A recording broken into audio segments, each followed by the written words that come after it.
I always thought we had the perfect life. My name is Emily, I'm 32, and I work as a graphic designer. My husband, Mark, 35, is a successful architect. We met in college, married 5 years ago, and live in a cozy townhouse in the suburbs of Boston, which Mark himself designed. We have a Labrador named Archie, and it seemed like we were on the cusp of starting a family. Our friends envied our peace, our financial stability, and the palpable passion we showed in public. We were the perfect picture of success. Mark was the embodiment of a dream. Tall, with perpetually messy light brown hair that always slightly fell over his piercing blue eyes, and that confident, calm demeanor that charmed everyone. He was attentive, always remembered my favorite type of wine, and never forgot anniversaries. However, over the past 6 months, something had shifted. It was subtle, like a crack in perfectly polished glass that you only see from a certain angle. His workdays grew longer. At first, it made sense. A big new project downtown, a skyscraper intended to be the firm's signature building. "Emily, this project demands all of me," he'd say, his voice sounding tired but with a hint of pride. "I have to be on site or in the office late, sometimes until midnight." I understood. Architecture was his passion, but with it came something else. Secrecy. His phone became glued to his hand, always face down. He started taking calls at the other end of the house or outside, so as not to disturb me while I relax. Certain messages would disappear before I could accidentally see them. These weren't the usual messages from colleagues. I know what messages from his business partners look like. They're dry, professional, often with diagrams and blueprints. These were different. They elicited an immediate, tense reaction, a smile that vanished quickly, or worse, a severe expression that he hid when he saw me. My unease began to spiral into paranoia. I had never been a jealous or suspicious person, but instinct is a strange thing. On one rainy Tuesday, when Mark was supposed to be at an important meeting with the engineers, he forgot his work briefcase. It was his new leather briefcase, a gift from me. It was unthinkable. He never forgot it. I called him, but he didn't answer. The meeting must be in a building with bad reception. I rationalized to myself, though my voice was trembling. I decided to drive the briefcase to his office. When I arrived, the secretary, a young woman named Sarah, looked up at me in surprise. "Emily, what a pleasant surprise. But Mark isn't here. He took the day off. Said he had personal matters." My heart sank into my stomach. Personal matters? He hadn't said anything to me. He was lying. Oh, really? I didn't know. I must have misunderstood his schedule. My face, I'm sure, was chalk white. I left the briefcase with Sarah and drove home. That evening, when Mark returned, he was unusually affectionate, almost compensatingly so. He brought my favorite flowers, white lilies, and made dinner. "How was the meeting?" I asked, trying to keep my voice casual. "Long, very long. But we pushed through, sweetheart. The engineers were stubborn as usual." He kissed me on the forehead. He was lying straight to my face, with the same composure he'd used to discuss the weather. The following weeks, I lived in a state of constant internal conflict. I didn't want to be the one who rooted through his things, but I felt like I was unraveling. The truth, however painful, seemed better than this exhausting uncertainty. One Saturday morning, while Mark was at the gym, I felt the need to act. I went to his dresser, to the drawer with his watches and cufflinks. There, under a layer of old gift cards, I felt something hard. It was a key, not one of our house or car keys. This key was unusual, small, old-fashioned, with an engraving that looked like the letter C. My mind raced. Why would he have a key like this? What was it for? I memorized its look and put it back. I needed to find out more. That day, I used his laptop. I knew the password, our shared anniversary, under the guise of checking my email. Nothing in his work files. No suspicious names in his personal email. He was too careful. But architects can't be 100% careful. I checked his Google search history from the day before. Most searches were about building codes and materials. But one was odd. Apartment rentals South End, Boston. Short-term lease. The South End is a historic, expensive neighborhood in the city, and he was searching for a short-term lease. A key with a C engraving. A short-term lease in the South End. It was all adding up. I decided to use his briefcase again, which he had finally started taking with him. At the office, he always left it in his cabinet. I waited for the opportune moment. On Wednesday, Mark was particularly busy working on blueprints at home. He went outside for a 20-minute call in the backyard. This was my chance. The briefcase was on his desk. I opened it. Among the blueprints, notebooks, and pens at the bottom, beneath a stiff folder with his firm's logo, I found a small, folded piece of paper. It was a receipt, a dry cleaning receipt. The receipt had a date, 3 days ago, and an address, 14 Colony Street, Boston. Colony Street. That was in the South End area. My plan began to form. This was my only chance to confirm or refute my suspicions. I took the next day off and told Mark I needed to visit my mother. The next day, with the key in my pocket and a feeling that I was walking to the gallows, I parked 2 blocks from Colony Street. It was a classic brownstone Boston building. Elegant, with tall windows and wrought iron railings. I found the mailboxes. They were labeled with names. I started reading, Adams, Burton. And then I saw it, C. Davidson. C. Carol, perhaps. That could explain the C key. My heart was pounding like crazy. I went up the stairs. C. Davidson's apartment was on the 2nd floor. I tried the key. It fit perfectly. My hand was shaking as I opened the door. Inside, it was quiet and too cozy. Not like a temporary rental. This was an apartment where someone lived. Women's clothes were hanging on a hook by the door. A vase with half-wilted flowers sat on a table. I walked into the living room and then the bedroom. This was Mark's place. His book was on the nightstand. Not just any book, but the one he read before bed. A men's athletic sweater, the one I gave him for Christmas, lay on the floor. And then I saw it. Neatly folded on the bed was the shirt Mark was supposed to wear to work today. And next to it, **** an ultrasound image ***. A picture of a tiny fetus, maybe 10 to 12 weeks along. It had a name written on it, Carol Davidson. Mark didn't just have an affair. He was leading a double life. And he was about to become a father. This wasn't just the end of our marriage. It was a complete, devastating, architectural demolition of my world. I stood in a stranger's apartment, staring at the proof of his betrayal and future fatherhood, and realized that my perfect picture was just a blueprint that he could erase at any moment. But I wasn't going to let him erase me that easily. I didn't scream, I didn't cry, I didn't smash anything. Inside me, there was no grief, only a terrifying, cold emptiness. The pain didn't come immediately. Instead, calculating logic took its place. The architect's precision that I had so loved in Mark now became the tool I intended to use to destroy his world. I left the apartment on Colony Street, quietly locking the door with the key marked C, which now felt as heavy as a lead weight. I took nothing. The evidence was in my head, the ultrasound, his shirt, his book.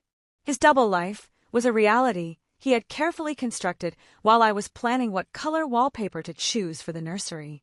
I drove to my mother's, as I had promised, but I didn't stay there. I sat in my car by the ocean and just stared at the water until my mind cleared. His greatest pride wasn't me, wasn't our home, and not even the baby about to arrive.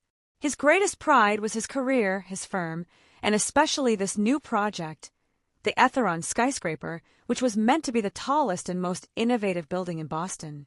Destroying his professional life would be the only adequate revenge for the demolition of mine. My planning began that same night. I, a graphic designer, knew how to visually deceive. I knew how to create a reality that didn't exist. Mark was meticulous, but like all men, he underestimated me. He believed I only dealt with art, while he built the real world. I started with Carol Davidson. I found her profile on LinkedIn. She turned out to be a structural engineer. She worked for a subcontractor firm responsible for the key load-bearing structures of Etheron. This was worse than an affair with a secretary. This was a workplace romance, sealed by a joint project. They weren't just lovers. They were partners in crime against me and partners on the biggest project of his life. I decided I needed to become her friend. I created a fake Instagram account, calling it Layla_G, and started following her friends, commenting on posts about architecture and design. After a few days, I sent Carol a request. She accepted it. In a world where people seek validation, a fake friendship comes easily. My real work began when Mark returned home. I played the role of the perfect, albeit tired wife. "You look like you didn't sleep well, Emily," he said. "Yes. I'm so worried about you and your project. You're working so hard. I'm afraid you'll stop paying attention to the details," I said, looking at him tenderly, as if I only cared about his health. He smiled, pleased with my concern. "Don't worry about a thing. Not one detail will escape me. I check everything twice. Etheron is my legacy." The following week, I made my move. Mark often worked on blueprints at home, using his personal external hard drive. I knew he kept all drafts and non-finalized versions there. It was his safe zone, away from the office server. I waited until he took his daily afternoon shower. I had 15 minutes. I connected his hard drive to my laptop. I searched for the Etheron files. All were in CAD, computer-aided design, format, which, as a graphic designer, I was familiar with. I wasn't going to fundamentally change the blueprints. I didn't want the building to fall. I wanted his reputation to fall. The architectural world is built on trust, precision, and compliance. I focused on the section Mark had criticized the most, the ventilation and fire suppression system. His firm had received comments from the municipality, and Mark was angry that he had to rework some elements. I made a few minor, yet critically important, changes to several key files that Mark had already approved for sending to the contractors. 1. Duct sizes asterisk in a few places where engineers specified the necessity of using 400 mm diameter pipes, which would require special, expensive imported materials. I changed them to 380 mm. This seemed like a small change, but it would violate the standard airflow requirements, which would be easily detectable during a final inspection. With Mark's stamp on the blueprints. 2. Materials asterisk in the fire suppression section. I changed the type of fireproof coating for several beams. I replaced the expensive, patented material that had been approved with a cheaper analog that legally didn't meet the highest fire resistance class required for such a high-rise building. These changes were so minor that Mark, even if checking, could easily miss them, especially if he was overly confident in his work and in a hurry. He was tired from personal matters, and his concentration was disrupted. I was banking on his ego and his exhaustion. I saved the files, ensuring the last modified time was the same as the original files. I used a simple metadata masking software to ensure there was no trace of my activity. Then I returned the drive and greeted Mark with a smile when he emerged from the shower. "Darling, you look so refreshed." "You are such a smart man," I said. 2 days later, Mark sent these files to the engineers, including Carol. Now I needed to ensure these errors wouldn't be corrected by someone else, and that they would be discovered at the right moment. This is where Layla_G came into play. I started corresponding with Carol Davidson. Initially, it was general questions about work, about the difficulties of big projects. Carol turned out to be very eager to communicate, a typical person seeking support. I pretended to be a junior engineer from another firm. *Layla_G*. "Hi Carol, I saw your profile. Your projects are impressive. My company is working on something similar, and we just got some blueprints from the architect, and I have a feeling he messed up the airflow calculations in Zone A. I'm just afraid to look stupid asking him about it. What would you do?" Carol was flattered to be considered an expert. *C. Davidson*. "Oh, Layla, that happens all the time. Architects live in their own world. If you have doubts, always check. Especially systems that require specific materials, like 400 mm ducts.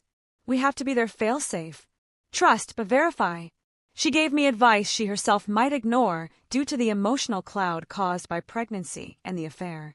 I knew Carol, as a structural engineer, was too busy with load-bearing walls to meticulously check the fire suppression system. And Mark, confident he had checked everything, didn't check again. I needed a third player. I found one of the key investors of the Etheron project on LinkedIn, a financier named David Ross. He was known for his meticulousness and intolerance for the slightest delays or overruns. He was a hired shark, and I was going to steer him toward my target. I created an anonymous email account and sent Ross a letter. I wrote it as if it were a disgruntled anonymous source inside Mark's firm. Subject: Extremely urgent review of Etheron documentation *. Message. Mr. Ross, I am writing to protect your investment. There is a risk that the haste in finalizing the fire suppression and ventilation blueprints has led to critical errors in material selection, fireproof coating for beams, Section B4, and key duct sizes, Section B2. If not detected early, this will result in catastrophic delays and overruns, as most materials have already been ordered. The architect, Mark, is neglecting details due to personal matters. Please look at the blueprints with the approval date of October 15, 2025. Immediate review is necessary. I sent the email, hit send, and felt the first surge of satisfaction. The game was on. 2 days later, Mark came home, his face as white as January snow.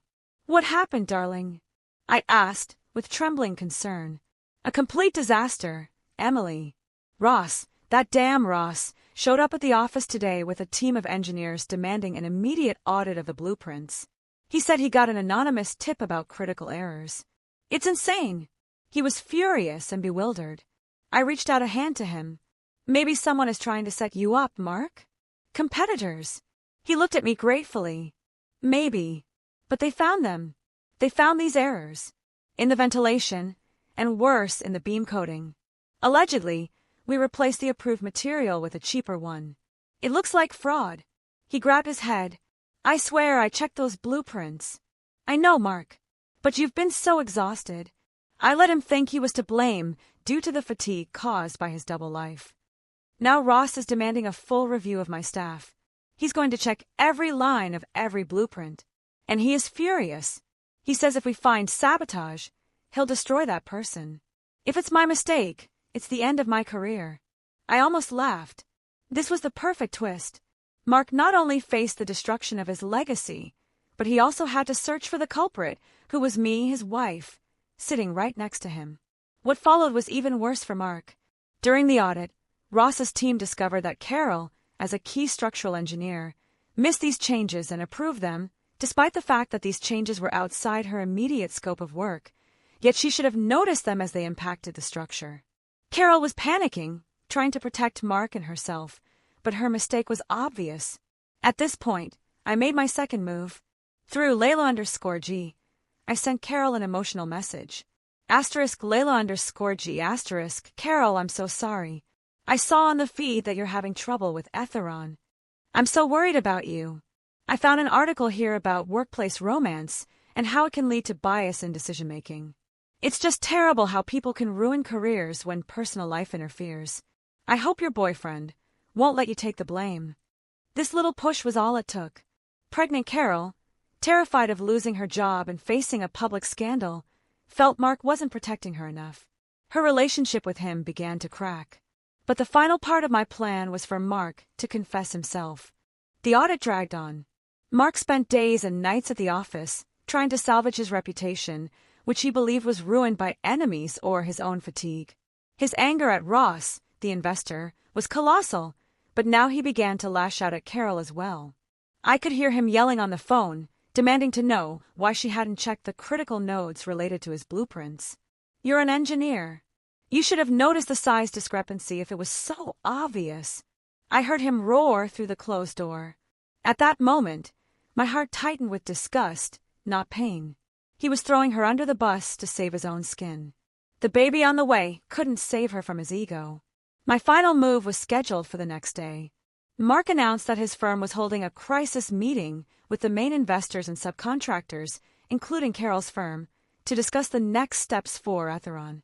This was his chance to publicly clear his name or definitively stain it. In the morning, I put on the best suit Mark had ever given me. He was surprised. Where are you going? I thought you were going to your mother's. No, darling. I decided I need to support you. This is a crisis, and you need your wife by your side. I kissed him. His face radiated a mix of relief and pride. Oh, Emily, you really are the best. This means so much to me. I knew he expected me to sit quietly in a corner and hold his hand. He forgot that I wasn't just a wife. I was a designer who knew how to create presentations and how to manipulate visual information. The meeting took place in his firm's conference room. Seated at the table were David Ross, the shark investor, the firm's CEO, Mark, and 2 representatives from Carol's firm. Carol was absent, Due to illness, Mark explained. But I knew she wouldn't want to be there. Mark began his speech, shifting the blame to logistical errors and insufficient checking by subcontractors. He was the perfect architect, skillfully building a wall around his own guilt. We admit that errors occurred, but they were made at the level of execution. We are currently conducting an internal review and promise that the culprits will be punished. Mark looked at the representatives of Carol's firm. At that moment, I stood up. All eyes were on me. I apologize, but I have something to say. My voice was calm but firm. Mark looked at me with panic in his eyes. He realized I wasn't going to be the silent wife. Emily, please sit down. This is a business meeting, he hissed. No, Mark. This is a meeting about honesty and foundation. And unfortunately, your foundation is rotten. I walked over to his laptop and plugged in a USB drive. I projected a slideshow onto the large screen. The first slide was simple: the double life and the ruined legacy. An analysis, ***. The room fell silent. Mark, the CEO, and Ross sat like statues. Mark said his mistakes were caused by fatigue. I, his wife, am here to explain the nature of his fatigue. It wasn't work. It was a double life. I clicked next. Slide 214 Colony Street, a photo of the elegant brownstone in the South End. I clicked next. Slide 3, the key with the letter C. A photo of the key I took from his dresser. This is the key to the apartment my husband, Mark, rented for his mistress. At that word, Mark jumped up. Emily, you're insane. You don't dare do this. David Ross raised his hand, stopping him. Sit down, Mark. This has become very interesting. Continue. Mrs. Slide 4, Carol Davidson. A photo of her LinkedIn profile. This is his mistress, a structural engineer at your subcontractor firm, Miss Davidson. The representatives from her firm turned pale. Slide 5, the ultrasound, an image of the fetus. Text, Mark's future son, due June 2026. This is proof that his personal matters, which caused him to neglect details, will soon become a new member of his family. His focus was on Colony Street, not on Etheron. I paused. Then I got to the point. The errors found in the blueprints were not accidental. They were prepared. I, as a graphic designer, am familiar with CD programs. I knew how to make changes that look like tired mistakes, but are actually critical violations. Mark looked at me with an expression of pure horror. His mind, the architect's mind, finally grasped the full scope. I did it. I changed the duct diameters and the fireproof coating. I did it while he was busy with personal matters, not paying attention to his work. I spoke loudly so Ross could hear. Ross leaned back in his chair. Are you blackmailing him into confessing to adultery? No. I'm demonstrating how corrupted his attention became. He signed off on blueprints that were altered. He failed to notice critical errors. And why? Because his mind was preoccupied with planning a double life with another engineer on the very same project. I pointed to Carol's photo.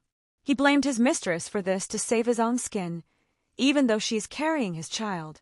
This proves he is ready to sacrifice anyone, his wife, his mistress, his child, for his legacy, I said, looking straight at Mark.